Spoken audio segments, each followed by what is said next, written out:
আমি কিন্তু ইন্ডিয়ানও নাগরিক, বাংলাদেশের নাগরিক।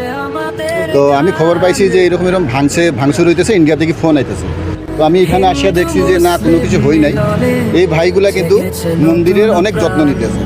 তো আমাদের ভারত সরকারের কাছে এতটুকু অনুরোধ যে এগুলা মিথ্যা কথা। আমি নিজেই আছি, আর আমার নাম হলো অজয় দাস।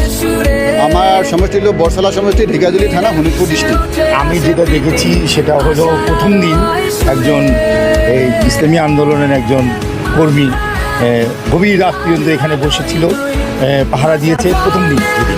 তারপরে সে ফজরের নামাজ পড়ে চলে গেছে এবং তারপরের দিন তার সমস্ত কর্মী নিয়ে সে গেদে ছিল। এটা আমার চোখে দেখা।